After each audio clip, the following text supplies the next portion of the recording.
explicar el tema del diseño de monografías y más que todo para la monografía final que va a ser el trabajo final del curso, que va a ser el trabajo final del curso. La doctora Giovanna Mejía es licenciada de la Facultad de Ciencias Políticas, también es licenciada en Ciencia Política, doctorante de la Universidad San Francisco Javier Chuquisaca, tiene maestría en Sistema Jurídico Latinoamericano, maestría en Derechos Humanos, y a la vez usted le promociona a los derechos humanos en el Departamento de Historia de la carrera de Derecho de la ciudad de Roma, Italia, ¿no? Entonces, tiene varios estudios, tanto en diplomados y maestrías, por lo que les pido, por favor, un aplauso para recibir a la profesorita. Bien, gracias. A ver, tengo entendido que el módulo que vamos a ver ahora, que vamos a iniciar hoy, es más bien de un matiz metodológico, en función a que al concluir este diplomado ustedes tienen que elaborar y obviamente trabajar una investigación que se concreta de manera específica lo que es la monografía. Para esta clase, para esta sesión, me he permitido elaborar o diseñar una presentación que de manera puntual o de manera específica se centra en lo que son los puntos a seguirse y recomendados obviamente en lo que es el diseño y la elaboración de una monografía. Ahora, tengo entendido que nuestro módulo está dividido en dos clases, en dos sesiones en realidad. Esta sería nuestra primera sesión, que va a ser eminentemente teórica, magistral. Vamos a hacer la exposición de todos los puntos que estábamos indicando de manera general hace un momento, pero también hay una segunda sesión en la que ya de manera mucho más específica nos vamos a abocar a los trabajos de ustedes. De esta manera, al concluir esta presentación, voy a explicarles. Lo usual es que se explique la evaluación al inicio. Sin embargo, quisiera primero disertar o explicar el contenido de esta primera sesión para poder entender más o menos cuál va a ser la lógica de la evaluación de este módulo y obviamente de la revisión que se va a hacer del trabajo de la monografía. Bien, entonces, funciona esto. Esta presentación se centra, como les había indicado, en lo que son los puntos o pasos a seguir en lo que es un trabajo, la elaboración de un trabajo monográfico, y en función de esto vamos a ir desarrollando. Vamos a hacer la disertación, sin embargo, si ustedes tienen dudas o hay algún interrogante a mitad de la exposición, siéntanse libres, por favor, de hacer las preguntas que considero o pedir las aclaraciones que consideren pertinentes. Entonces, dicho esto, empezamos. A ver, cuando hablamos de una monografía, de manera general nos estamos remitiendo a un trabajo de investigación. Sin embargo, como ustedes saben, la investigación no se limita simplemente a elaborar trabajos monográficos. Como es de su conocimiento, cuando investigamos, nuestro trabajo de investigación se puede concretar ya sea en ensayos, en monografías, en tesis, en tesinas, y de acuerdo al grado de complejidad que tenga nuestra investigación, tomando en cuenta las fuentes, tomando en cuenta la estructura que nosotros le vayamos a dar a nuestra investigación, es que va estableciéndose una categorización. De la menos compleja a la más compleja, entonces, cuando hablamos de una investigación, tenemos que el ensayo sería, digamos que la investigación un poco más sencilla. Le seguiría la monografía, le sigue la tesina y por último tenemos la tesis. Entonces, cuando hablamos de una monografía, estamos hablando de un trabajo de investigación medianamente complejo. No tiene la simpleza de un ensayo, que de hecho tiene ese nombre ensayo, porque es el ensayo de una investigación mucho más compleja, y tampoco tiene la estructura o complejidad de una tesis. Entonces, por eso les decía que cuando hablamos de una monografía, estamos hablando de una investigación de complejidad mediana. Siempre que hablamos, o personalmente siempre que hago referencia a cualquier disertación, siempre me remito a su origen etimológico. Cuando hablamos de una monografía o cuando nos remitimos a la palabra monografía, esta de manera específica se relaciona a su origen etimológico, es decir, monos, único, y grafein, descripción. Por lo que en una monografía, remitiéndonos a su interpretación literal, encontraríamos la descripción de una temática única, un trabajo descriptivo. Y en función a esto, la Real Academia indica que una monografía es una descripción, es un tratado especial de determinada parte de una ciencia, una disciplina o de un asunto en particular. Ahora, ¿cómo definimos un trabajo monográfico? ¿Qué es una monografía de manera específica? Es un trabajo escrito basado en el estudio minucioso de un tema específico. La presentación formal y detallada de los resultados de una investigación sobre un problema en particular, y literalmente puede definirse como tratado específico, descriptivo de un solo asunto.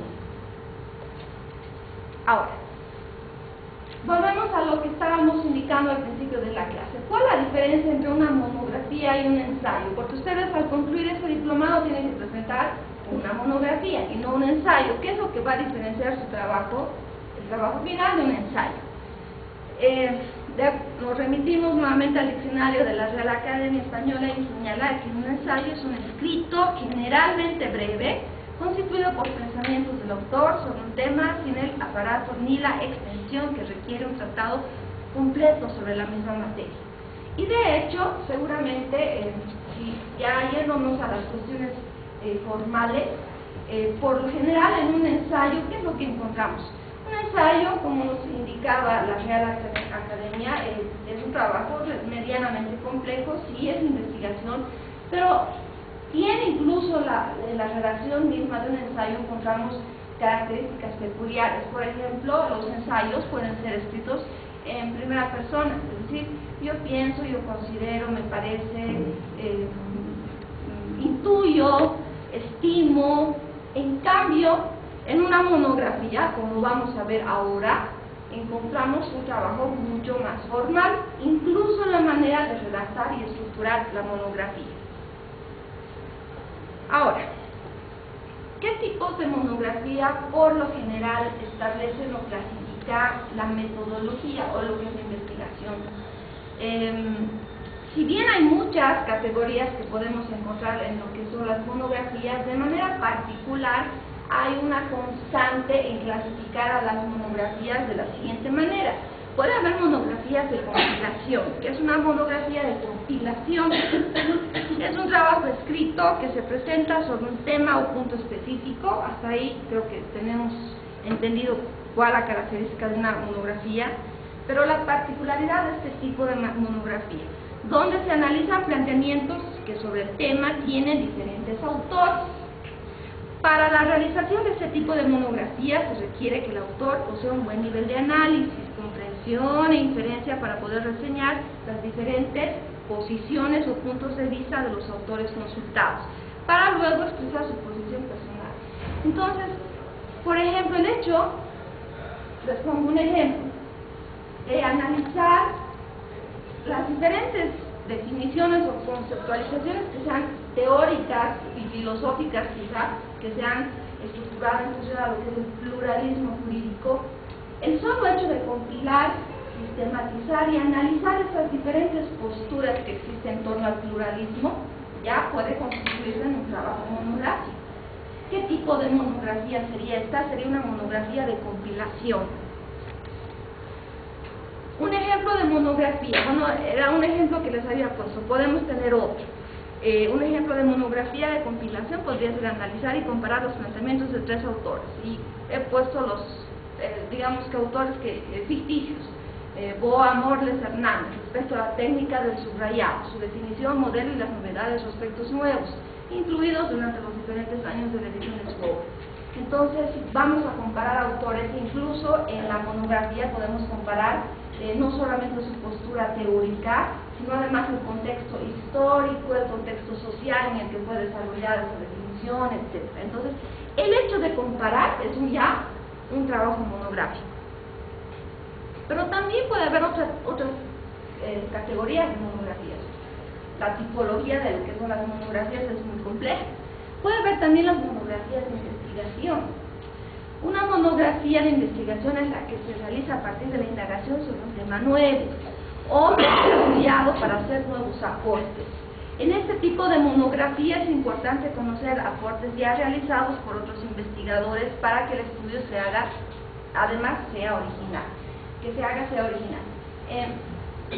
Elaborar este tipo de monografía, si bien tiene esta categoría de investigación, no implica que la otra no sea una monografía de investigación.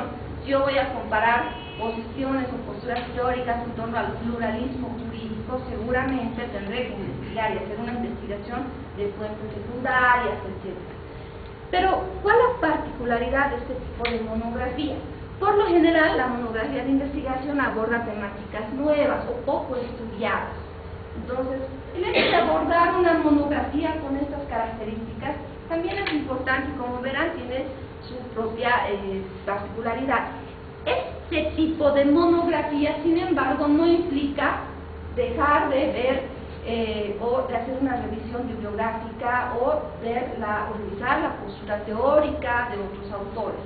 Es decir, si bien podemos partir de un análisis general de autores, en este tipo de monografía, básicamente lo que vamos a hacer es centrarnos en un tema poco estudiado o nuevo, en una temática en particular.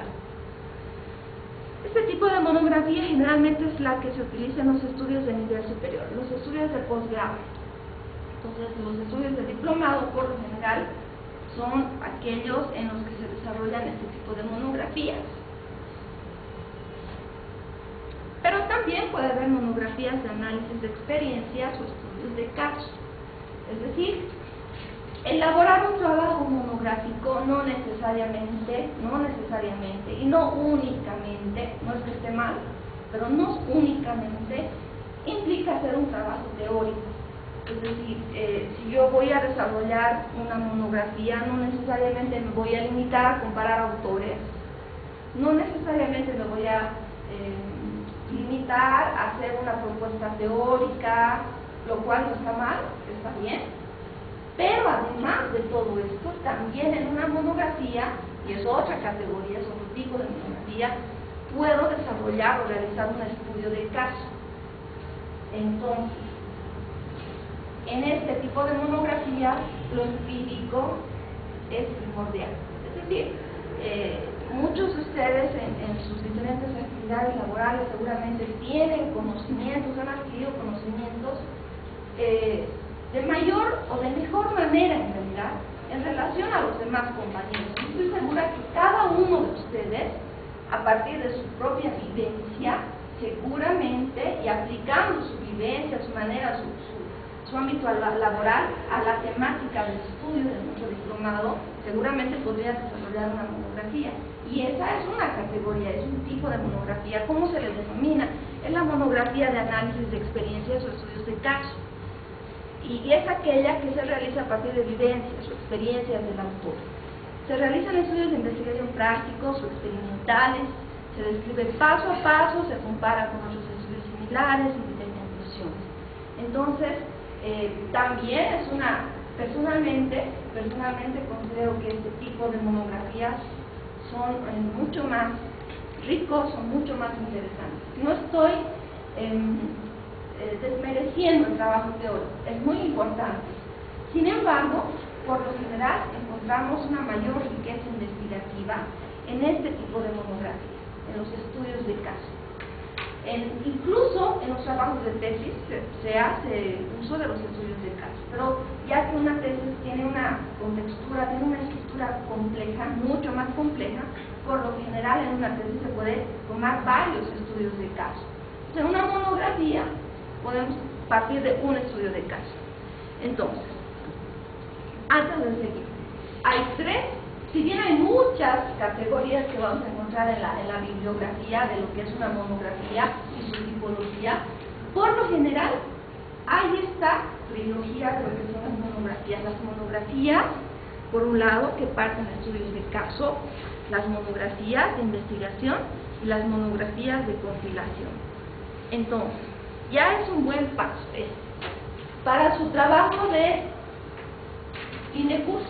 Tendrán que pensar, obviamente tendrán que pensar el tema, pero lo primero que tendrán que pensar será, a ver, yo voy a hacer una monografía de investigación, Voy a hacer una monografía a partir de un estudio del caso, o más bien voy a hacer una monografía en la que voy a compilar criterios. ¿Qué tipo de monografía haré? Y a partir de eso seguramente entonces voy a ir delimitando y voy a ir formándome o estructurando una serie de pasos para ir desarrollando ese trabajo monográfico. Ahora, es importante también hacer una relación. Mucho depende del tipo de monografía que se va a desarrollar del tema que se va a desarrollar. Es decir, si yo voy a estudiar la administración de justicia o los rituales empleados en la administración de justicia en la comunidad de Raca y Pampa, haré una monografía ¿de qué tipo? Un estudio del caso, ¿cierto? Entonces, si yo voy a más bien hacer una monografía en la que voy a, no sé, pues comparar los diferentes periodos históricos, sociales, en lo que es el pluralismo jurídico, seguramente, y desde una perspectiva histórica, seguramente voy a hacer una monografía de compilación. Pero si más bien voy a hacer un trabajo que está siendo poco estudiado y que más bien es el objetivo de poder ahondar en este trabajo, este tema que no ha sido abordado en el ámbito que yo pretendo desarrollar o ha sido poco estudiado, desarrollaré una monografía de investigación. Entonces, es un muy buen ejercicio hacer esa relación. ¿Cuál es el tema que yo he elegido y de qué manera este tema que yo he elegido se va a relacionar con el tipo de monografía que voy a desarrollar? Hay una relación muy importante. De esa relación va a depender también el éxito del trabajo de investigación que van a realizar. Ahora, una vez elegida la tipología, una vez elegido el tema, seguramente ya tenemos que estructurarnos una serie de pasos para poder desarrollar nuestro trabajo monográfico. Y de manera general, yo siempre he considerado que si estructuramos pasos es mejor relacionados a preguntas. Selección del tema, ¿qué hago? ¿Qué tema voy a elegir? ¿Qué voy a trabajar? La búsqueda de información, ¿dónde busco? Lectura y evaluación de la información, ¿qué me sirve? El plan de trabajo, ¿cómo lo hago? ¿Cómo me voy a organizar? La realización del trabajo, ¿qué escribo? ¿A partir de qué elementos voy a iniciar esta investigación? La redacción del trabajo final, ¿estará bien escrito? Por ahí hay cosas que no tienen que ver con el tema que voy a desarrollar. Finalmente, la bibliografía, la información. Por si acaso, esta presentación íntegra, in extenso, la he remitido a los coordinadores, se les va a hacer llegar.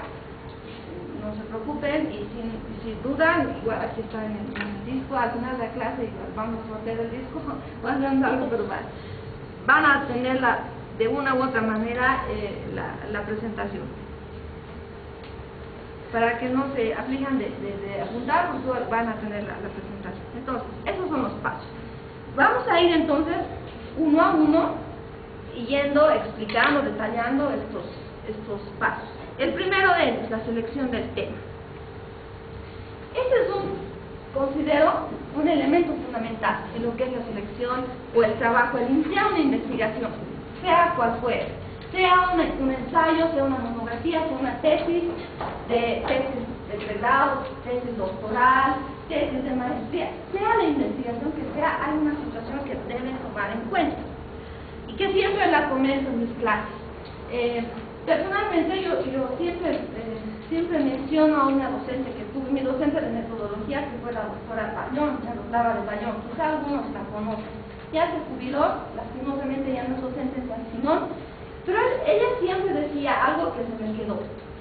Y decía, cuando tú inicies una investigación, tienes que partir de una de esas dos cosas que te voy a decir.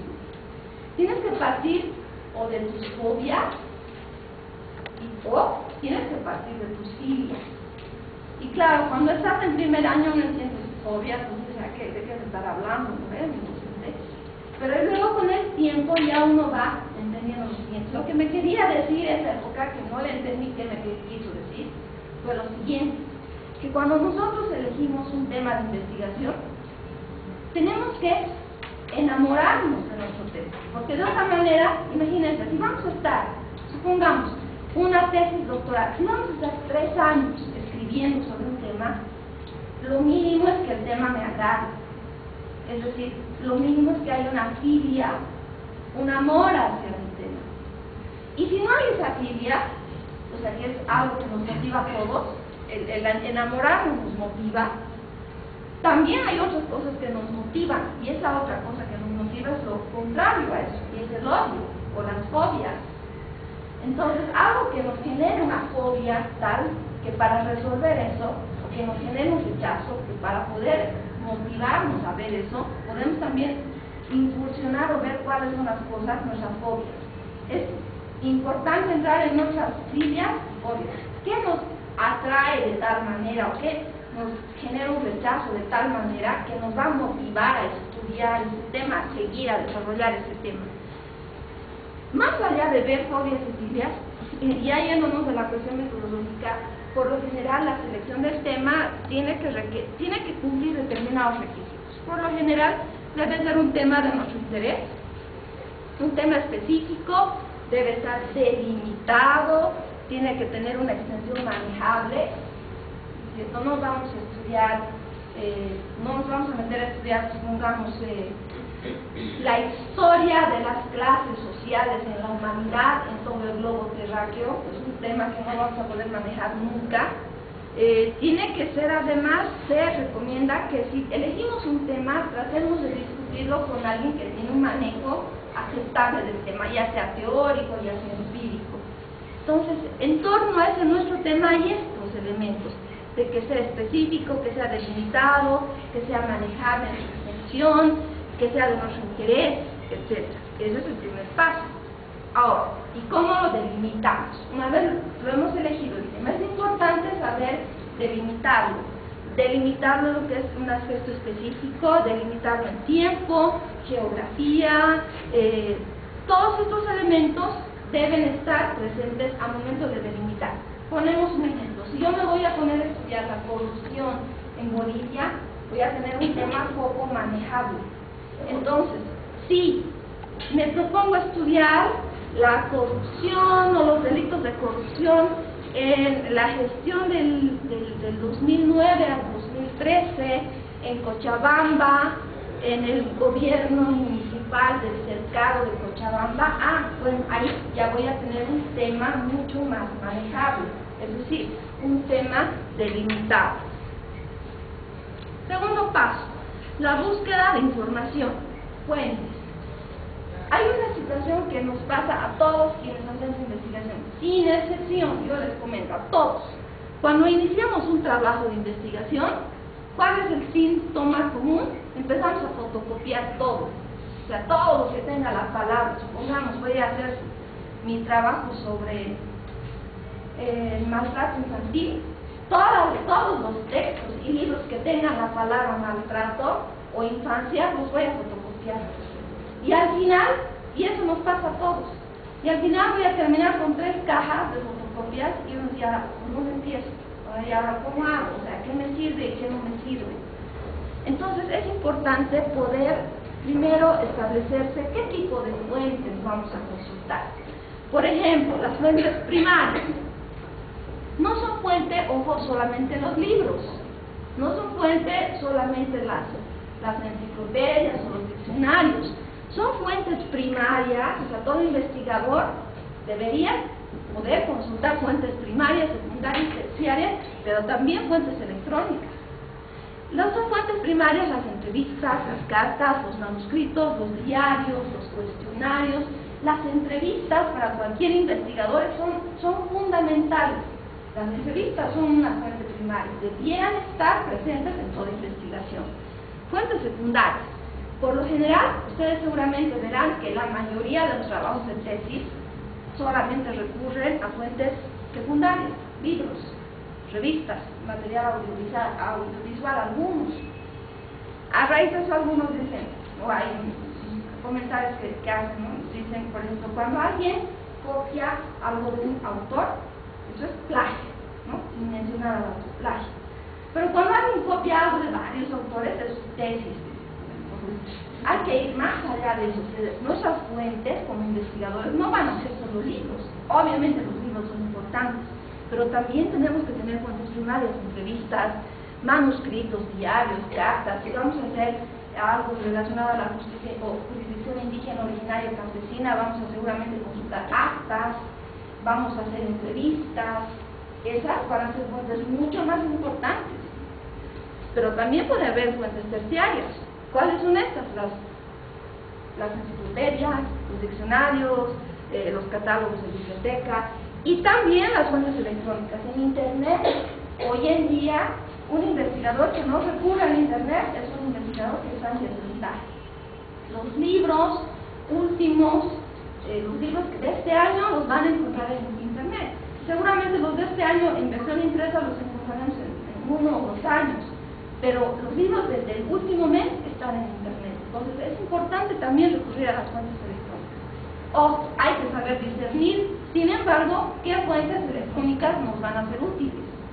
Porque, a ver, no es lo mismo, por ejemplo, consultar a el Instituto de Investigación Social Max Planck en Alemania, que tiene su biblioteca muy actualizada, que consultar el rincondelvago.com, ¿no? O sea, igual son fuentes electrónicas, ¿no es cierto? Podríamos decir, pero obviamente unas tendrán mayor respaldo que otras. Entonces, todas ellas tienen que estar en un trabajo de investigación que quiera ser serio o aceptable. Una vez que hemos elegido fuentes, ya hemos elegido nuestro tema, sabemos que fuentes nos van a ser más útiles en relación a nuestro tema que otras. Ahí ya podemos entrar a este paso que sea de la lectura y evaluación. Luego de seleccionada la literatura profesional que encontramos el tema que decidimos estudiar, al realizar la lectura de la misma debemos tener presente lo siguiente. Objetivos. Cuando empecemos a hacer la lectura de este material que hayamos elegido, tenemos que iniciar esta lectura teniendo objetivos. ¿Cuál es nuestro enfoque? Es decir, yo como investigadora que va a hacer una monografía, ¿cuál es el enfoque que le estoy dando a mi trabajo? Por ahí ese texto que estoy pretendiendo revisar no me va a ser útil, no está de acorde al enfoque que yo le pretendo dar a mi investigación. Quizá no es pertinente esta lectura para mi monografía, por ahí tenía las palabras que voy a desarrollar en el trabajo monográfico, pero que no se relacionan de manera directa al tema.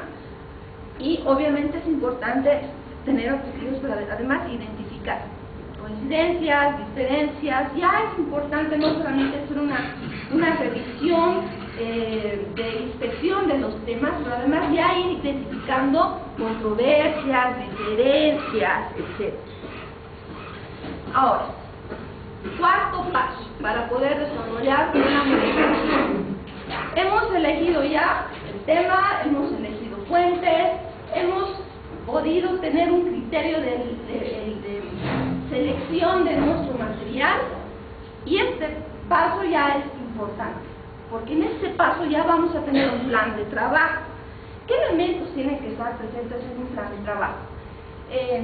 Por lo general, para tener un plan de trabajo es importante hacernos un bosquejo, una especie de esquema.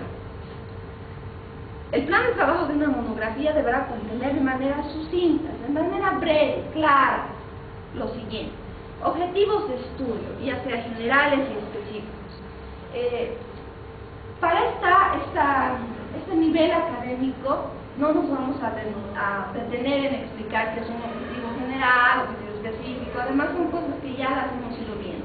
Pero por lo general, cuando estamos diseñando nuestro plan de trabajo, es importante establecer qué objetivos generales o qué objetivo general me estoy proponiendo para el desarrollo de ese trabajo, y para lograr este objetivo general, qué objetivos específicos me voy a proponer. No se olviden que tiene que haber una correlación. Cada objetivo específico tiene que estar reflejado en el trabajo. Seguramente ustedes recordarán que en la materia de métodos y técnicas de investigación se les indica cada objetivo específico tiene que ser un capítulo del trabajo a ser desarrollado. ¿Eso qué quiere decir? Si yo tengo 8 objetivos específicos, seguramente tendré 8 capítulos en mi trabajo. Entonces, a menor cantidad de objetivos, menor cantidad de capítulos. Es decir, hay una situación muy relacionada en lo que es la cantidad de objetivos en relación a la estructura del trabajo. También en un plan de trabajo debo ya tener un marco teórico, es decir, ya tengo que identificar el paradigma o la perspectiva teórica desde la que yo voy a partir mi investigación. Ponemos un ejemplo, si yo tengo yo me propongo desarrollar un trabajo de investigación X desde una perspectiva marxista, seguramente entonces ya tendré que ir desarrollando mi trabajo en función a esa perspectiva. Es importante que tenga clara cuál va a ser mi perspectiva teórica, o si no, más bien va a ser una perspectiva funcionalista, etcétera. Es decir, es importante ver ya, y en el caso de ustedes, en la temática de este diplomado, cuál va a ser la perspectiva de la que yo voy a partir. Más bien va a ser una perspectiva, no sé, pues culturalista de lo que es el pluralismo jurídico, o más bien me voy a centrar en cuestiones jurídicas, eminentemente jurídicas, o solamente me voy a abocar a lo que es el ámbito político, social. Es importante definir esta perspectiva teórica. Y una hipótesis es que hay en una monografía, no necesariamente tiene que haber una hipótesis, puede haber una hipótesis. Si digamos yo voy a hacer una monografía de compilación, no voy a tener hipótesis. Si yo voy a hacer una monografía de investigación, seguramente tendré alguna hipótesis que voy a desarrollar, porque una monografía de investigación pretende desarrollar un tema nuevo. Entonces, si es que hubiera, puede ir una hipótesis, dependiendo del tipo de monografía que van a hacer. La estrategia metodológica, es decir, para el tema que yo voy a desarrollar, ¿cuál va a ser el método que me va a ser útil? Si voy a hacer una compilación de lo que son posturas teóricas que forman pluralismo jurídico desde una perspectiva cultural, entonces seguramente me va a ser útil un método analítico descriptivo. Si yo voy a hacer una monografía, por ejemplo, que se centre en lo que es un estudio del caso, seguramente mi método va a ser un método etnográfico, voy a hacer etnografía. ¿Han escuchado hablar de la etnografía?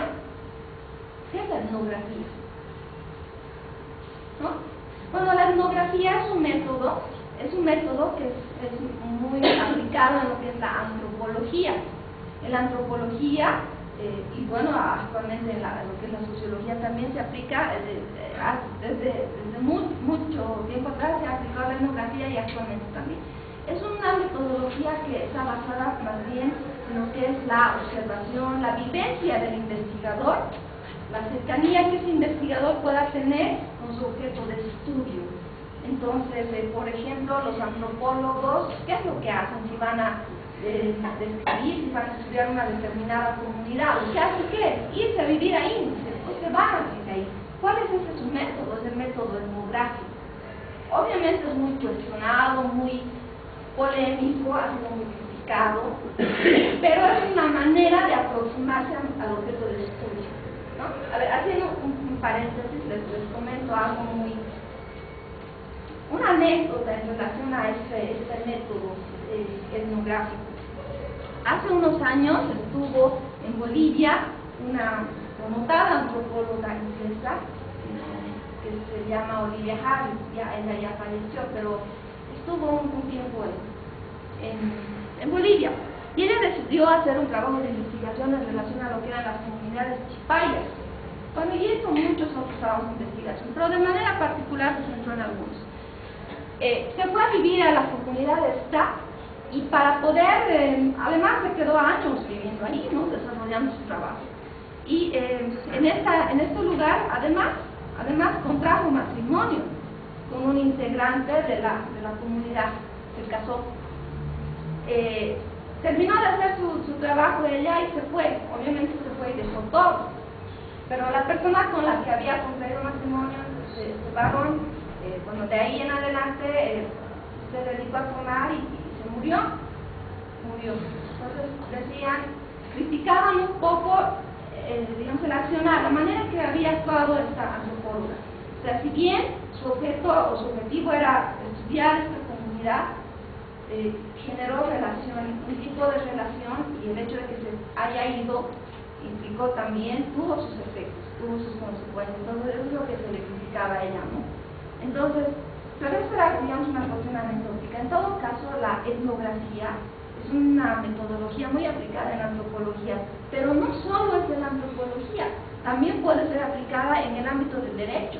Es decir, yo como juez, supongamos, o no sé, en mi situación de litigante, etcétera, mi vivencia, mi profundidad con aquel objeto de estudio que pretendo desarrollar, me da una ventaja para poder describirlo, analizarlo. Es decir, la etnografía no es hoy en día propia solo de la antropología. La etnografía puede ser aplicada en el ámbito del derecho, en el ámbito de la sociología, en la psicología, y por lo general es una metodología aplicada en los estudios de caso, en las investigaciones empíricas. Entonces, la estrategia metodológica es importante tenerla clara. Las fuentes a ser consultadas, lo que les decía hace un momento, qué tipo de fuentes van a ser más útiles al trabajo o al objeto de estudio que pretendo desarrollar.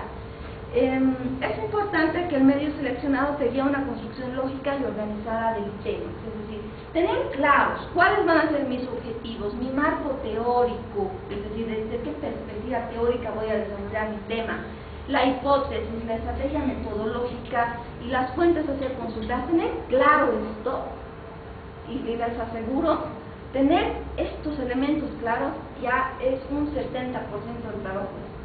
Es ya haber pensado, digamos, que la estructura de la monografía. De ahí es desarrollarla.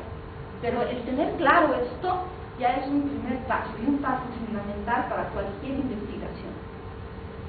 ¿Cuáles son las ventajas de tener esto? Ayuda a organizar ideas y obviamente le da una dirección al trabajo. Es decir, teniendo claro esto, no voy a perder mi tiempo fotocopiando cosas que no me van a ser útiles porque no tienen la perspectiva teórica que yo le quiero dar a mi trabajo.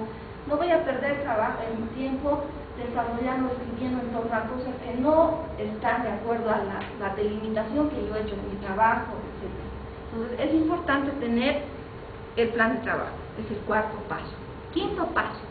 En el quinto paso ya encontramos la redacción de la monografía. Ya ahí nos ponemos a escribir nuestro trabajo monográfico, que debe comenzar utilizando como base, obviamente, el plan de trabajo y el bosquejo. Ese esquema de cuáles son nuestros objetivos, nuestro marco teórico, cuál es nuestra hipótesis, si es que hay, nuestra estrategia metodológica, cuál es además, digamos que todo este bosquejo. Partiendo de esto, ya podemos empezar en la redacción de la monografía. Hay un elemento que no he querido resaltar. A diferencia de un ensayo, una monografía debe tener un lenguaje informativo, sin marcas de emociones, juicios de valor ni apelaciones. En un ensayo, como les decía hace un momento, podemos poner yo pienso, me parece, intuyo, me inspira. Pueden estar presentes nuestras emociones en un trabajo de ensayo. Por eso tiene ese nombre, es un ensayo de una investigación.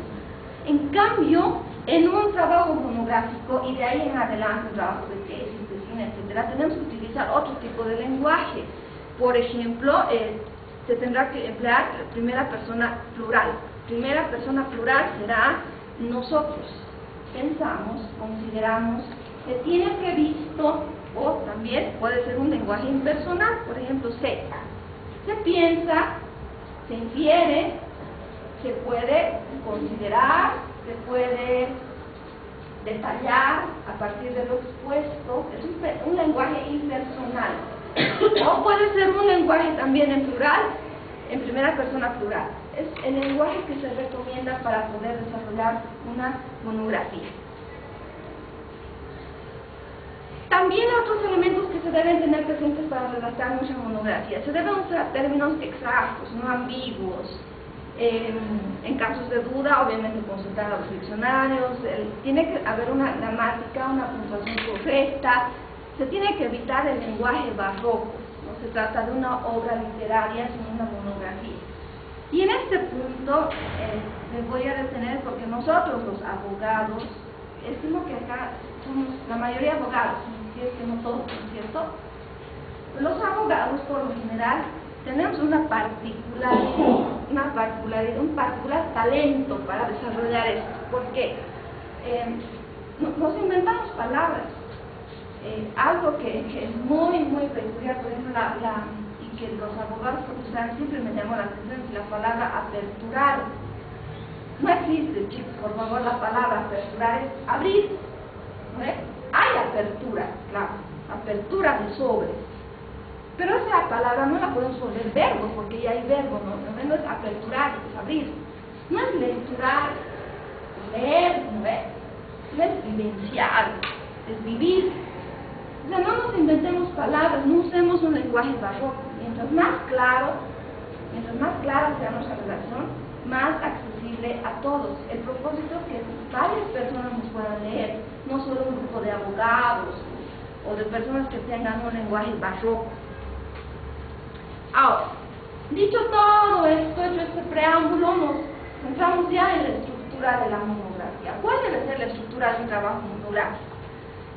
Obviamente una monografía tendrá una portada o carátula, tendrá un índice temático, tendrá una introducción, tiene un cuerpo o desarrollo, conclusiones, fuentes, ya no podemos decir bibliografía, porque de fuentes pueden ser entrevistas, pueden ser libros, puede ser internet, o sea, ya no es solo bibliografía, son fuentes y anexos. Ese es el esqueleto de una monografía. Y ahora este esqueleto es el que vamos a desarrollar. Obviamente no les voy a explicar cómo es una carátula, porque como que ya sabemos cuáles son los elementos que tienen que estar en una carátula, pero sí, cuáles son los elementos presentes en una introducción, en el desarrollo y cuáles las características de las conclusiones en un trabajo de monografía. Una introducción. Pareciera ser simple, porque una introducción no va a pasar de 3 páginas. Exagerando vamos a tener 3 páginas en una introducción. Pero por muy simple que nos pueda parecer una introducción, estos son los elementos que deben estar presentes en una introducción. En la introducción el autor expone detalladamente las circunstancias que dieron origen a su proyecto de investigación. O sea, ¿qué los motivó para poder iniciar esta investigación? Hace una reseña de los contenidos del mismo. Este trabajo de monografía está dividido en 3 capítulos. En el primero se detalla tal cosa, el segundo esto y el tercero lo otro. Refiere las etapas seguidas y en el proceso de ejecución, y además los puntos usualmente abordados son los siguientes. Por lo general, ¿qué debe estar en una introducción? Obviamente estos puntos son breves, ¿no es cierto? Estamos hablando de 3 páginas. La presentación del objeto de estudio, su enunciación y delimitación espacio-temporal, así como las circunstancias que le dieron origen. ¿Cuál es el objeto de estudio? 2. El desarrollo de objetivos generales o específicos. El objetivo de esta monografía fue este, y para lograr estos objetivos se establecieron estos objetivos específicos. El planteamiento del marco teórico de esta monografía está desarrollada desde una perspectiva funcionalista, desde una perspectiva marxista, con matices trotskistas. Ya verás qué perspectiva teórica le quieren dar a su investigación. Tiene que ser la formulación de una hipótesis. Si es que hubiera, en una monografía no necesariamente tiene que haber una hipótesis. Esto dependerá del tipo de monografía que van a desarrollar. Tiene que haber en una introducción el desarrollo de estrategias metodológicas. ¿Cuál fue su metodología? Esta monografía fue desarrollada a partir de lo que fue la etnografía, a partir de lo que fue la revisión de documentos históricos, de documentos o expedientes, etc. Tiene que haber fuentes utilizadas. Se recurrió a fuentes primarias, como la entrevista, fuentes secundarias, como la revisión bibliográfica y nada más. La mención de dificultades, si es que hubiera, porque no sé, las dificultades por las que se atravesó o por las que no sé, fue difícil desarrollar esta monografía, fueron estas y otras, si estuviera. La introducción básicamente sirve para formular el planteamiento del problema. que se va a tratar en la monografía y algunas situaciones de contexto que ayudan a comprender el alcance y significado del trabajo. Se ha de describir en términos generales los objetivos de la monografía, o sea, del estudio, y también se pueden mencionar los motivos particulares por los que se ha llevado a cabo el trabajo que se está desarrollando. Ahora, introducción. Les decía, la introducción no va a ser de más de 3 páginas, no debiera ser. En una introducción no hay citas, no hay autores, puede haber epígrafes, frases para empezar un texto, pero en una introducción no hay citas. Es básicamente la estructura que acabamos de mencionar. Cuerpo central de la monografía. Esta ya es la parte central de nuestro trabajo monográfico. Este cuerpo central usualmente suele dividirse en capítulos, secciones, parágrafos, en función de las características del objeto que se aborda. El desarrollo de los capítulos constituye el cuerpo central del trabajo final. Una vez que el mismo ha sido elaborado, se inicia la redacción de las conclusiones y por último la introducción. Eso me olvidaba decir. Cuando hacemos una monografía, aunque estamos con el propósito didáctico, estructurándolo de esta manera, cuando empezamos a desarrollar una monografía, empezamos por el cuerpo central. Una vez desarrollado el cuerpo central, hacemos nuestras conclusiones y lo último que vamos a hacer en nuestra monografía va a ser la introducción. Aunque con fines didácticos le hemos dividido introducción, cuerpo central, conclusiones, ya en la práctica, cuando ya estamos redactando el trabajo, lo primero que se redacta, que se escribe, es el cuerpo central, los capítulos, nuestras conclusiones. Lo último que se escribe es la introducción, porque en la introducción estamos dándole ya un enfoque general a todo este trabajo. El cuerpo ha de contener de modo sistemático y global los resultados de la investigación. Ahora, ¿qué se debe tener en cuenta para el desarrollo de este cuerpo central de la monografía? Tiene que haber unidades. Todo lo que se diga deberá estar relacionado con el objeto de estudio de nuestra investigación. Tiene que haber orden, las ideas tendrán que seguir un cierto orden. Tiene que haber progresión, hay que avanzar por aproximaciones sucesivas. Es decir, no vamos a adentrarnos en el objeto central de nuestro estudio en el primer capítulo. Seguramente habrá que hacer un antecedente teórico y centrarnos al objeto central y una parte del desenlace. Es decir, tiene que haber progresión. Tiene que haber transición, es necesario que se aprecie con claridad las diferentes partes, pero que así bien se puede diferenciar partes, tiene que haber relación entre ellas. Y el lenguaje también tiene que tener algunos elementos, por ejemplo, términos exactos, que ya lo habíamos mencionado hace un momento, la gramática, la puntuación, el lenguaje. Y tiene que cumplir este cuerpo central con algunos aspectos formales. En lo que se refiere a los aspectos formales, estamos hablando de la división en partes, capítulos, secciones, pero cuando no es muy extenso, bastará dividirlo en subtítulos, dependiendo la extensión que tenga una monografía. Y a eso me digo. ¿Ustedes consideran que hay una extensión mínima o máxima de una monografía? ¿Será? No hay una extensión única de lo que es una monografía, aunque se recomienda que una monografía no deba exceder de más de las 50 páginas. Exagerando, una monografía tendrá unas 50 páginas. Y como un mínimo se establece que una monografía deba tener 30 páginas. Si ustedes tienen un trabajo monográfico que oscila entre las 30 y las 50 páginas, es un trabajo monográfico aceptable. Un trabajo de 80 páginas ya va más allá de una monografía. Y un trabajo de 10 páginas seguramente será un ensayo, no será una monografía. Entonces hay aspectos formales que deben estar presentes. Después del cuerpo central vienen las conclusiones. Finalizado el desarrollo del cuerpo central del trabajo, el autor expondrá sintéticamente las conclusiones que ha obtenido, enumerándolas de manera detallada. Muchas veces implica una referencia a las hipótesis que se han ratificado o rectificado buscado a lo largo del trabajo de investigación. Aquí hay un consejo que yo les podría dar. Por cada capítulo que ustedes hayan desarrollado, se recomienda que tengan una conclusión. ¿Qué quiere decir? Si yo tengo 4 capítulos en mi monografía, tendré 4 conclusiones. Si yo tengo 3 capítulos en mi monografía, seguramente tendré 3 conclusiones. Aunque hay algunos autores que recomiendan que como es una monografía, es un tema único, también la conclusión puede ser general.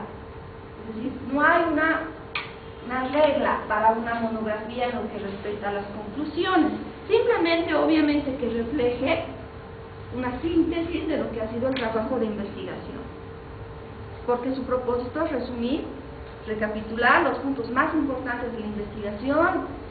Tiene que ser un lenguaje claro, preciso, puede indicar problemas pendientes, es decir, si hay cosas que consideran que a futuro puedan ser resueltas o investigadas a partir de otros trabajos, también lo tienen que mencionar. Ahora, hemos dicho, nuestra estructura básica era la carátula, la introducción, el cuerpo central, las conclusiones y la parte de fuentes. Es decir, antes, hasta ahora todavía, no antes, se hacía referencia a bibliografía, y ahí venía el listado bibliográfico, ¿cierto? Ahora lo conveniente más bien no es poner bibliografía, sino fuentes. ¿Por qué? Porque no necesariamente vamos a consultar libros. Yo les aseguro que en un 80% de las investigaciones de pregrado, los estudiantes ya no recurren a libros, recurren a internet. Entonces, es ya ilógico poner bibliografía. ¿Qué es lo que se recomienda? Que haya fuentes. La presentación de la bibliografía utilizada, si es que se lo ha hecho, puede ser presentarse de acuerdo a varios criterios. Por ejemplo, se puede ofrecer una bibliografía general de todo el trabajo, o puede haber una exposición de fuentes por capítulos. En estas se tiene que diferenciar, sin embargo, lo siguiente. Se tiene que diferenciar cuáles han sido nuestras fuentes bibliográficas, en libros, artículos, periódicos, si es que se han consultado. Es importante diferenciar nuestras fuentes. ¿Cómo se debiera hacer un listado bibliográfico? Esto lo vamos a pasar rápido porque, bueno, obviamente van a tener esta presentación, van a poder ya con mayor calma ir analizando cuáles son las características de un listado bibliográfico. Cuando el libro es más bien de un solo autor, cuál es el formato que se recomienda para hacer este listado, si más bien cuando se menciona libros varios libros de un solo autor, cuando se menciona varios libros de un autor que son del mismo año, de la misma editorial, cuando más bien son compilaciones, es decir, cuando en realidad no es una persona que ha hecho todo el trabajo, sino más bien ha compilado trabajos de varios autores, cuando más bien estamos citando libros de 2 o más autores, cuando estamos citando artículos de revista, ¿cuál debiera ser la estructura de esta cita?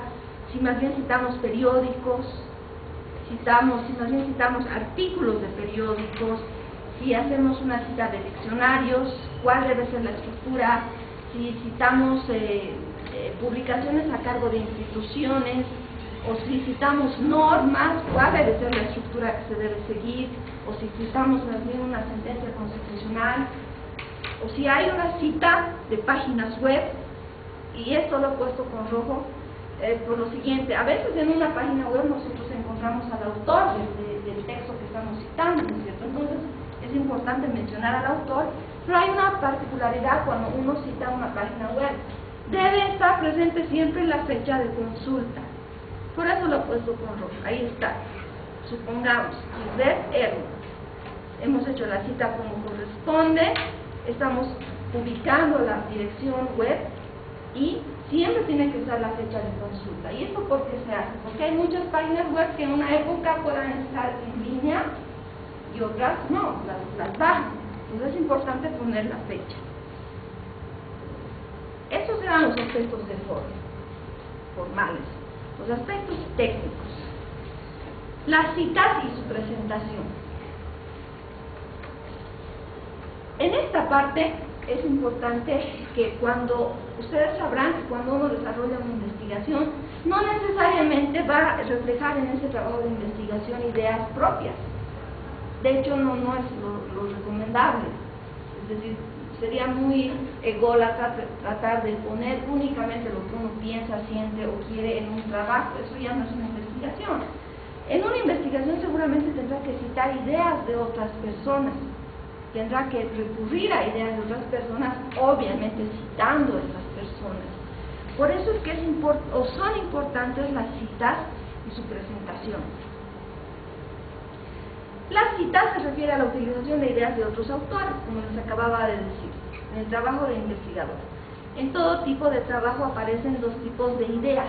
Por un lado, ideas propias, originales del investigador, pero también hay ideas prestadas de otros autores, que anteriormente se han ocupado del tema que se está desarrollando. Ahora, las ideas prestadas se pueden presentar en el trabajo del investigador de dos formas. Es decir, nosotros podemos prestarnos ideas de otros autores de dos maneras. Por un lado, a través de citas directas, y por otro lado, a través de citas indirectas. Los podemos citar directamente.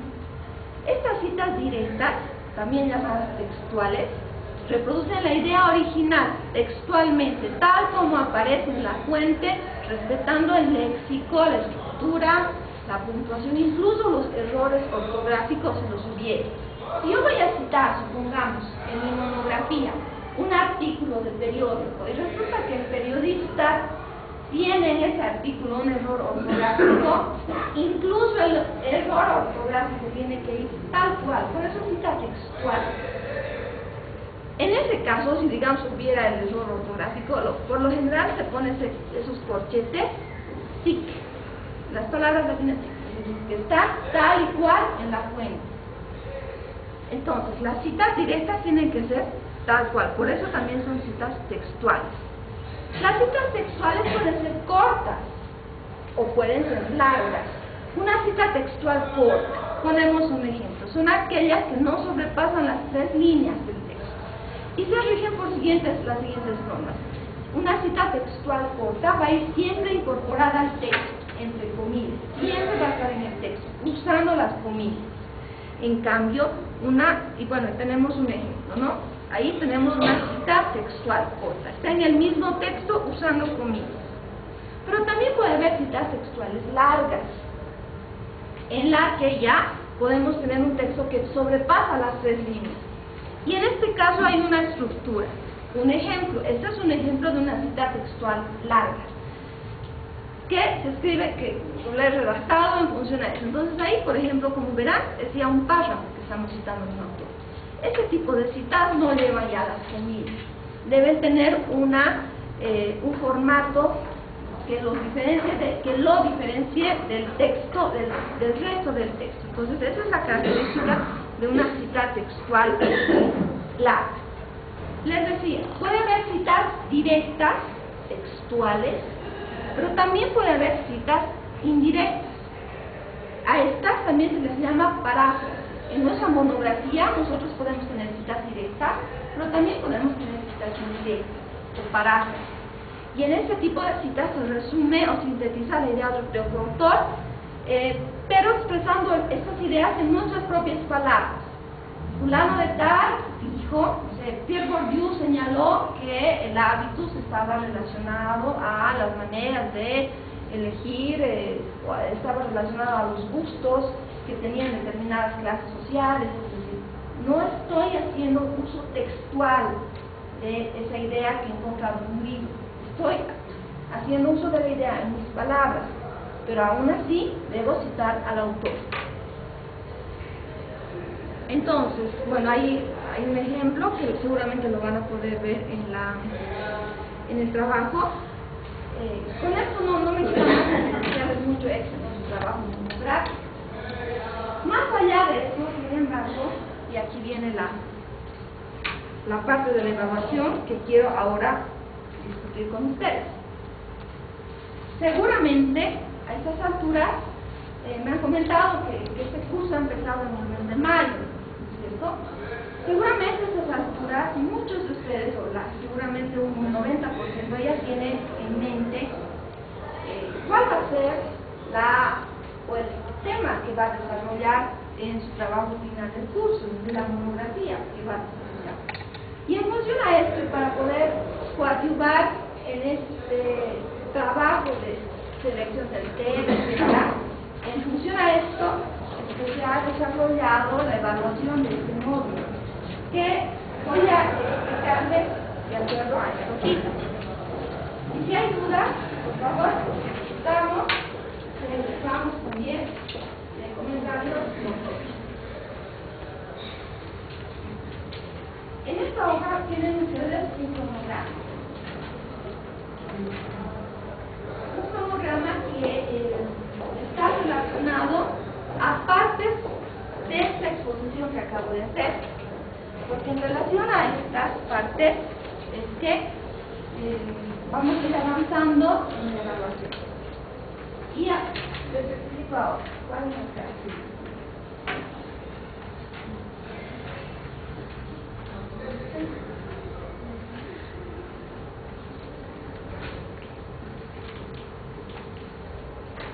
¿Hay alguien más? ¿Has hablado uno? Entonces pues vamos a ver. Ya, a ver. Tienen un cronograma. El primer cuadrito de esta evaluación sería el título del tema elegido y el tipo de monografía que ha desarrollado. Es decir, primero quiero que identifiquen hasta la fecha 23 de julio, martes 23 de julio. Ahí está mi correo electrónico. Les pido que hasta el martes 23 de julio ustedes me puedan enviar el tipo de monografía que van a realizar. Una monografía es un estudio de compilación, será una monografía de investigación, o más bien será una monografía que pasa de un estudio de caso. Identificar el título. El segundo, el tema, esa relación del tema con la monografía. Y eso quisiera que me lo puedan enviar a mi correo hasta el 23 de julio, horas 11:59, porque ya 12 ya es 24. Entonces, 11:59 con 9 segundos, ya, ahí. Este envío va a tener el 10% de la nota. Sobre el tema, no les estoy pidiendo nada. El tema y el tipo de monografía. Nada más. Ya para más después, para el 2 de agosto, porque no se olviden que nos vamos a volver a ver el 23 de agosto. El 2 de agosto les pido por favor que me puedan enviar su plan de trabajo y el índice tentativo. El plan de trabajo, conforme lo hemos expuesto aquí, el índice tentativo que va a tener su monografía, es decir, capítulo 1 va a ser este, el capítulo 2 es este y el capítulo 3 es este. Y luego estarán las conclusiones. Dos cosas para el 2 de agosto, por favor. El plan de trabajo, objetivos, o si hay un objetivo, solo uno, la perspectiva teórica, seguramente el método o la metodología que van a usar, y un esquema tentativo. ¿Cuál va a ser el esquema, el esqueleto de su monografía, pero haciendo referencia a los capítulos, con sus ejes temáticos? El capítulo 1 será de este, el capítulo 2 y el capítulo 3. Esto se tendrá que enviar hasta el 2 de agosto y tendrá el 30% de la evaluación. Ya después, unos días antes de que nos volvamos a ver, es decir, el 19 de agosto, les pediría que me puedan ya remitir un borrador de monografía. Y este borrador va a tener el 60% de la nota. De manera que cuando nos veamos el 23 de agosto, yo pueda a cada uno de ustedes les entrega de una hoja en la que les esté indicando cuáles son las observaciones que yo tengo en relación a sus trabajos. Es decir, ¿cómo podrían ustedes mejorar este borrador? ¿Qué yo les podría sugerir para que cuando ustedes entreguen su trabajo final, que es el 7 de septiembre, me decía Sonia, para que en esa fecha ustedes ya puedan tener un trabajo con algunas revisiones y determinadas observaciones, si es que las hubiera, puedan implementar esas observaciones y en ese trabajo final. ¿Qué es lo que se se va a tomar en cuenta en cada una de estas partes los aspectos técnicos y formales, es decir, uso adecuado de citas, ya sea directas, indirectas, cortas o largas, un adecuado listado de fuentes, seguramente para poder realizar nuevamente las diapositivas. Y si es que también hubiera alguna consulta, estoy indicando, estoy dejando en las hojitas mi correo electrónico y mi celular. Correo electrónico, por si acaso no tengo Facebook, tengo mi propia perspectiva de Facebook, soy medio anti-Facebook, pero el correo electrónico lo reviso siempre, entonces si ustedes me escriben o tienen dudas, seguramente les voy a responder exagerando al día siguiente, si no es que en ese día. Entonces, bueno, esa es la propuesta. Es la propuesta. No me gusta imponer cosas, sino más bien consensuar.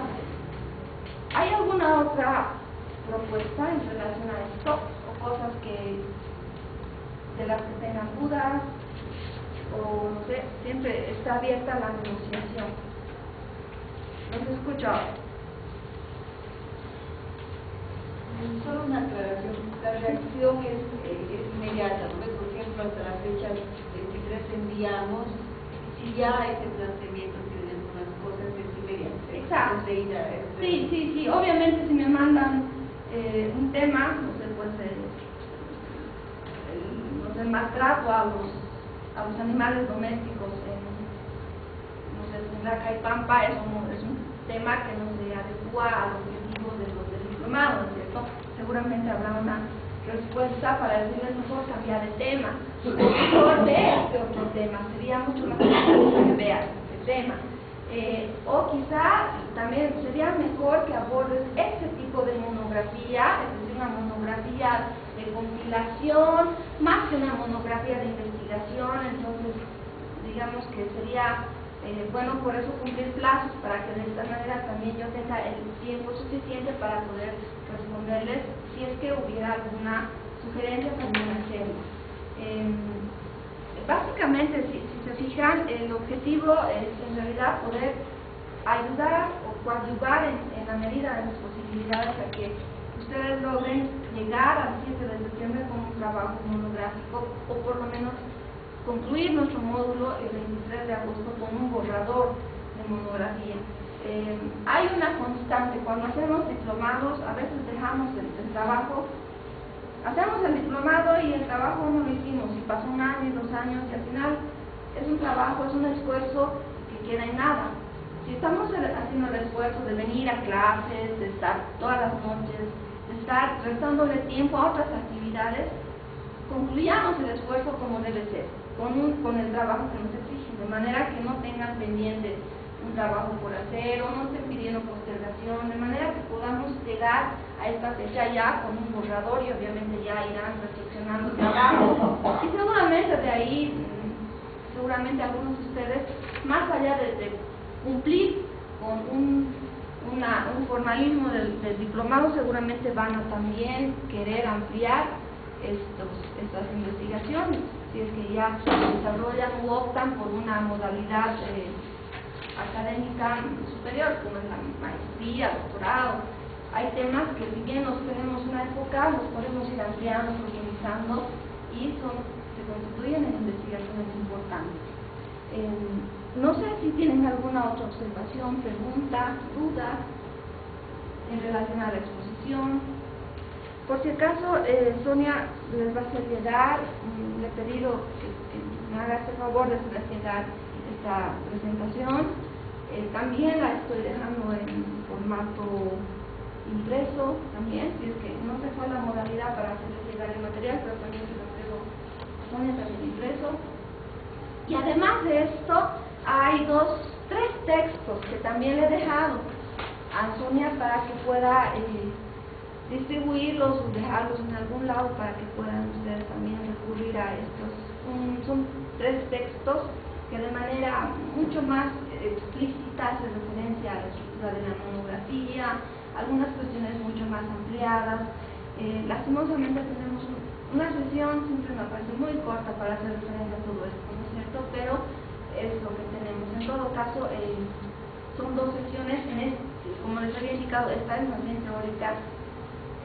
Y en la segunda, en la que ya vamos a ir explicando o trabajando en función a observaciones que haya tenido de sus trabajos, de sus envíos, ya es un trabajo más práctico. Vamos a equilibrar teoría y práctica.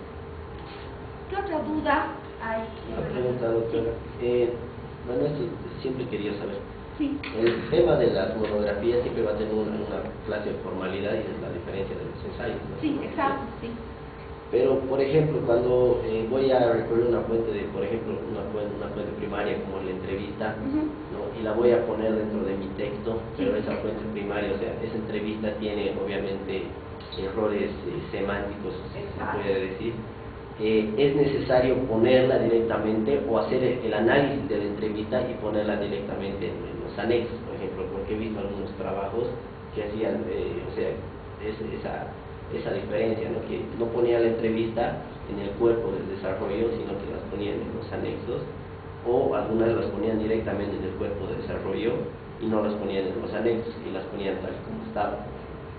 A ver, buena pregunta. Hay dos cosas que es importante tomar en cuenta en relación a lo que nos decía nuestro compañero. A ver, primero, cuando hacemos una entrevista, lo que hacemos es moroso, pero transcribimos nuestra entrevista, ¿no es cierto? Esa entrevista la vamos a transcribir tal cual. Entonces, incluso, seguramente si ustedes revisan algunos libros, si nuestro entrevistado dijo, incluso el de su o el está en la transcripción, porque es lo correcto, debiera ser. O si se quedó callado, puntos suspensivos. Tal cual, tal como nos relató la situación o hizo la exposición nuestro entrevistado, esa situación primero debe ir tal cual, es textual en nuestra cita y en nuestro trabajo. Ahora, la segunda cosa, y ya más yéndonos a la pregunta de nuestro compañero, decía, esa entrevista va a ir, la ponemos tal cual, sin hacer análisis, nada así, y más bien la llevamos a la parte de nuestros anexos. ¿Cómo es que manejamos esa entrevista? Lo recomendable es lo siguiente. Seguramente de esa entrevista que le hayamos hecho a esta persona, no todo nos va a ser útil. Seguramente habrá alguna parte de la entrevista que se adecua, que se adapta a lo que estamos pretendiendo desarrollar en nuestra investigación. Seguramente esa parte, ese párrafo, esos dos párrafos nos van a ser útiles. Los citamos. Y obviamente si tenemos una fuente primaria, porque una entrevista es una fuente primaria, si nos estamos dando el lujo de tener una fuente primaria, tenemos que analizarla. Es decir, cómo podemos apreciar el entrevistado hace referencia de manera directa a que tal y tal cosa. No es como que subestimar esta opinión si simplemente la citamos, la ponemos y ya. Es importante, si bien la estamos citando, hacer el análisis y hacer la relación de eso que estamos poniendo en el texto con el desarrollo de esa parte de nuestra investigación. ¿Por qué lo estamos citando? Y por qué esa parte es importante para nuestro trabajo. Es importante que haya el análisis. Ahora, seguramente ustedes han podido ver también en algunos trabajos de tesis que en la parte de anexos, toda la entrevista tal como la hemos hecho, in extenso, toda la entrevista se incorpora ahí en la parte de anexos. Entonces, si hemos tenido 15 entrevistados o 20 entrevistados, esas entrevistas van en anexos, tal cual, como constancia de que se ha hecho una investigación y que tenemos una fuente primaria ahí. Pero la entrevista in extenso, toda la entrevista no va a ir seguramente en el texto del desarrollo de nuestra investigación, seguramente una parte o dos párrafos. A veces hacemos entrevistas o transcripciones de 20 páginas y de esos 20 resulta que nos sirvieron 3 párrafos o 4 párrafos, ¿no? Si nuestro entrevistado se fue por la tangente y nos habló de otras cosas, ¿no? Es importante también saber dirigir o encaminar nuestras preguntas de manera que pueda abocarse nuestro entrevistado hacia aquello que estamos pretendiendo investigar. Entonces, la entrevista in extenso va en anexos. Las partes que no son útiles va en el texto como cita, pero también es importante analizar por qué estamos poniendo esa parte de la entrevista en nuestra el desarrollo de nuestro trabajo. No sé si respondo. Sí. ¿Qué otras dudas? ¿O qué otras dudas? Bueno, entiendo que a esta hora no hay mucho espíritu investigativo, pero espero que al poder revisar, por favor, las diapositivas y los textos que estoy dejando, si es que hay dudas, por favor, tienen libres de escribirme y de hacer las consultas que consideren pertinentes. ¿Sí? Las citas, ya sean cortas o largas, ¿se pueden hacer en el cuerpo del texto o hacerlas al final del texto? No, las citas, sean cortas, sean largas, ¿En pie de página? sean, en el texto, o más bien si pueden ir en pie de página. Así van a ir en el texto y además en el pie de página. Por decirle, yo cito, por decir, el autor Claro de Tarde de este tema expone. Sí. Entonces puedo copiar, extractar, digamos, una cita que me implique 4 renglones, 5, ¿no? Pero abajo, en la parte, como un pie de página, yo voy a colocar el nombre del autor, la obra, la página, la editorial. Libros, ¿no es cierto? Ya, con si esa cita la voy a hacer al final del capítulo y voy a poner el 1, digamos, y el, ¿no? Citas, sí. Eso depende de la redacción o del sistema que se esté utilizando. Por un lado hay el sistema autoraño, que usamos un paréntesis, que es el sistema que estamos usando en estas diapositivas. Se van a fijar en las citas largas y en las citas cortas, es el sistema autoraño. Es un paréntesis en las que está el autor, el año del libro y la página, entre paréntesis. Pero también hay otra manera de citar, que a mi parecer es un poco más complicada, personalmente no la uso, que es al pie de página, en la que está el autor, el apellido del autor, el nombre, el libro, la página, la editorial, el año, ¿cierto? Es un poco más complicado. No está mal, es una manera, es un sistema de poder usar las citas, pero usualmente tenemos el problema de que cuando vamos cambiando, se va desconfigurando y nuestra cita está tres páginas más adelante y resulta que el texto está 3 páginas adelante, se desconfigura. Y precisamente por ese tipo de problemas y por la complejidad de esa manera de citar al pie, es que considero que es mucho más manejable la cita de autor año, que es entre paréntesis, al lado de la cita que se está haciendo, justo al lado viene el autor, el año del libro y la página. Y para poder constatar ese dato, nos vamos a ir a las fuentes. La última parte, este es el autor, este es el año y este es el libro. Para no duplicar información al final del trabajo y también en el desarrollo del trabajo. Tanto en citas cortas como largas. Exacto. Ya sean citas cortas o largas, o ya sean las citas indirectas, directas o indirectas, de manera general tenemos que elegir un solo sistema, ya sea autor-año o ya sea nota al pie. No podemos mezclar sistemas. Yo les recomiendo usar el sistema autor-año. Es más manejable, es más simple que el sistema del nota al pie. Es antiguo, usualmente si se fijan, los libros últimos tienen las citas de autor-año. Los últimos son así, ya, como que no se complican tanto. En los capítulos, en el capítulo 1, lo vamos a hacer, como nos ha dicho, dependiendo de los objetivos específicos, la cantidad de capítulos. Sí. Usualmente tomen en cuenta la siguiente recomendación o el siguiente consejo. El primer capítulo de cualquier trabajo, ya sea tesis, tesina o monografía, el primer capítulo es siempre teórico. El primer capítulo nos da siempre la base teórica para poder desarrollar o iniciar nuestra investigación. El primer capítulo es siempre teórico. Entonces, partimos de teoría, ya nos adentramos en el texto central de la investigación y una parte de desenlace. El número ideal de capítulos de una monografía es de 3. Dependiendo de la complejidad de nuestro objeto de estudio, puede ser 4. Pero no se compliquen con más de 4 capítulos. Si tienen 5, 6, 8 y están haciendo una tesis, eso ya no es una monografía, Es un trabajo importante, pero ya es un trabajo mucho más complejo que es el de la tesis. Y el segundo capítulo entonces estaría... El segundo capítulo estaría más relacionado a su objeto de estudio, ¿no es cierto? Al objeto en sí o al problema que se está tratando de resolver. El tercer capítulo quizá pueda ser una propuesta o el desarrollo de una idea secundaria, y las últimas partes ya son las conclusiones, ¿no es cierto? Se recomienda una conclusión por capítulo o una conclusión general, pero que prevea los 3 capítulos anteriores. Entonces, es importante tener organizado ese esquema para no perdernos, ¿no? Y no ahondar en fotocopias, no saber por dónde empiezo, ahora esto me sirve, no me sirve.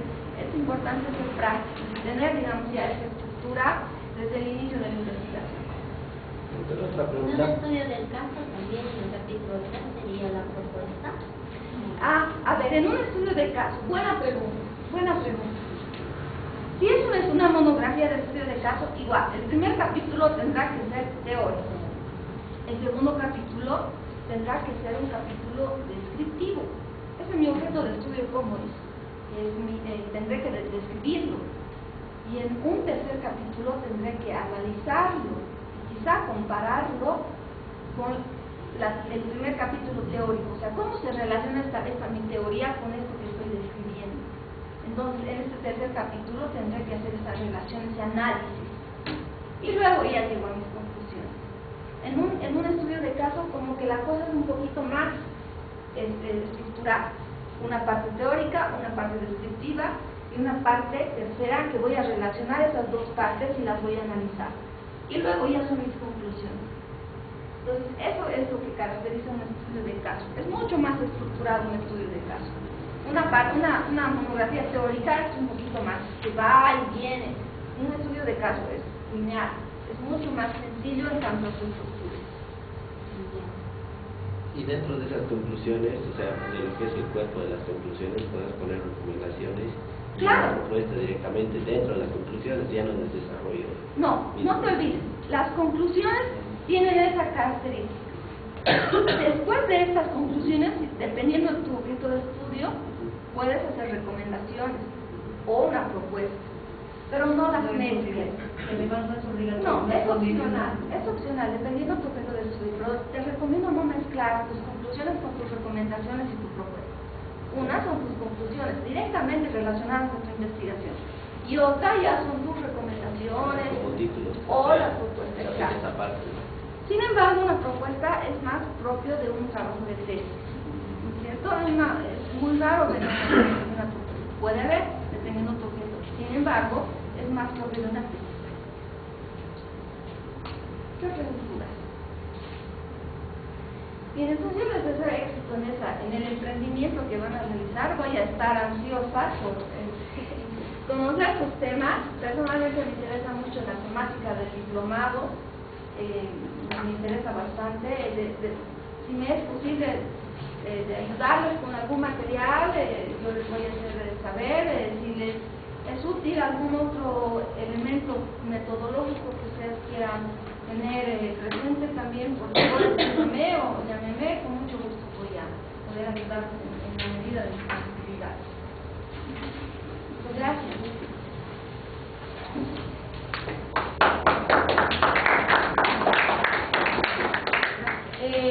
Gracias, doctora, por su brillante exposición.